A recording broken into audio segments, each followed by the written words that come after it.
Hey folks, I am holding up one of my Morgan dollars and I just liquidated a whole bunch of them. I shared this in an old video, but what this really represents here, it's not the stock market. What this really is, it's a financial fire extinguisher.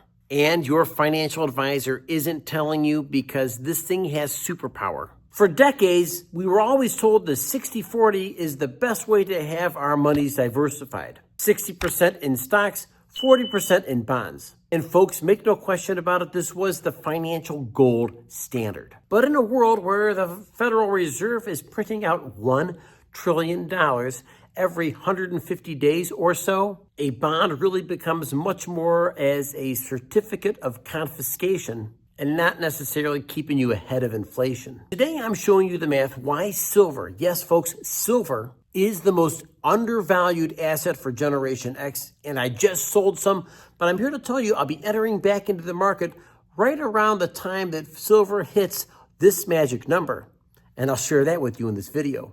So let's go ahead and get real. This is a chart of the 10-year Treasury bond market, and I want you to pay attention because the Treasury yield is on one side and the other side is inflation with the CPI number. So let's get real. The bond will pay you 4% interest. But simple things like the cost of healthcare insurance is going up 10%.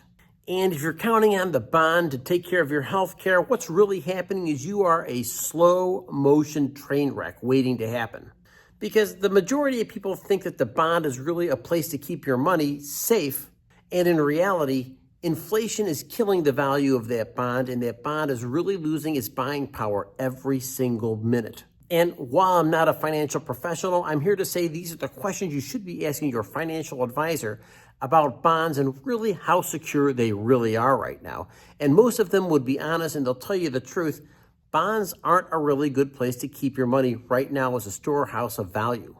Rick Santelli's in Chicago. He is following the bond market and the news. Rick?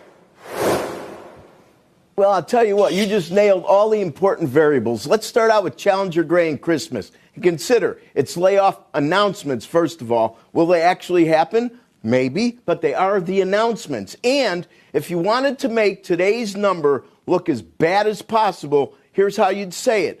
The worst October in 22 years. If you wanted to reflect a more accurate way to view today's number, well, 153,000 announced layoffs. February was 275,000. January was 172,000. So the first 2 months of the year were significantly higher.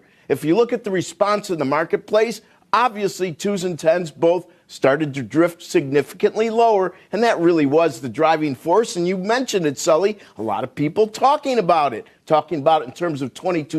So I share the truth with you. I did sell a good portion of my silver right around the time that silver was about $114 an ounce. And it's not me bragging as much as I saw some what I would call irregular and irrational exuberance over silver prices. Let's face it, anytime silver is hitting $114 to $120 an ounce, it's time to pump the brakes a little bit. So as I shared in one of my previous videos, I went ahead and got on Craigslist, found a buyer, met at my bank, and the person paid me cash for my silver, and I was happy. Silver prices crashed 35% by 2 days later. That was a Friday, and I was happy, but make no question about it. I believe in silver because silver really is a thing that needs to be part of our economy. So you might ask, Brian, why are you so high on silver and why did you get rid of it early? I'm like, the silver prices just got ahead of itself, but make sure we are on the same page. I am going to enter back into the silver market when the price is right. So you might ask me, why in the heck am I so high on silver? I'll give you one. Part of it's the industrial economy. And being part of the industrial economy means silver is needed in almost every aspect of building electronics. And the other reason why I like silver is its historical 15-to-1 ratio. And while today it got to about 80 to 90% of that ratio, 80 to 90% to 1, it was time to cash out and look for another opportunity to buy back in at a lower price. And so some ways I look at silver as gold on clearance because there is a larger fluctuation in price right now. So it's my honest opinion that silver is going to snap like a spring, and when it does, it could be off to the moon. And this is something that people like us in Generation X can afford to accumulate, and that's the kind of stuff you can put in your safe or start kind of with a wide frame here on the S&P 500. I knew you guys had a summer rally target of 6,500. We basically got there. Talking about stocks and paper assets and silver as opposed to hard physical currency. Folks, I like the hard physical silver. It's pretty to look at, and maybe more importantly, that's got real value. A piece of paper is exactly that, and I'm here to share that when the silver prices fluctuated so much to the upside and so much to the downside, make sure you know that the Wall Street traders were trading paper silver. And while they're trading paper silver, the bottom line is they didn't have enough silver on hand to actually cover what they had. And they're part of the reason why silver price fluctuated up so high and so low all of a sudden. Precious metals abruptly reversed. Gold fell almost 20% and silver 40% from peak to trough. It's a breakneck unwind of recent gains, with precious metals reaching record highs as recently as last week. Elevated economic uncertainty, rising geopolitical risks, and limited hedging alternatives have all driven gold higher. Then there's the dollar angle. The use of the dollar as a political tool has driven central banks to diversify away from the dollar and into gold. More recent pressure on the Fed to cut interest rates has also raised questions around the central bank's independence. And folks, I am good with any kind of silver bullion. Some people are saying, no, only buy collector grade. I'm not that guy, because 90% silver, it's exactly that. If it's melted down, the impurities can be taken out, and you have your silver right there. And of course, while some of the smelters are the people who are melting down the silver and going ahead and getting rid of the impurities, the bottom line is if silver is in demand, silver is going to be in demand. And when you can get your hands on silver at a reasonable price, it's really a great idea. Think of silver as maybe 5 to 10% of your portfolio that's going to help usher you into a higher degree of insurance and safety.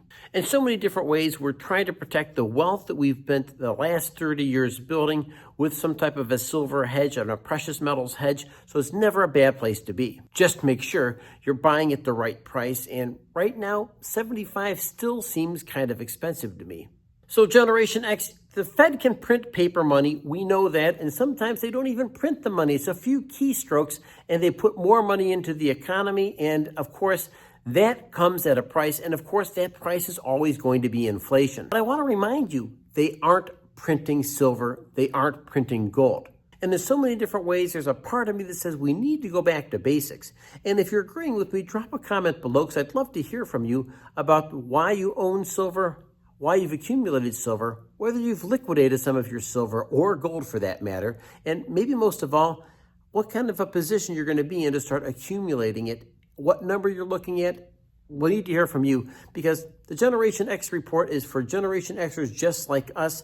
Make sure you're liked and subscribed, and make sure you share with other people, because at the end of the day, we're all in this together. Thanks for joining me at the Gen X report. My name is Brian. Have a great day.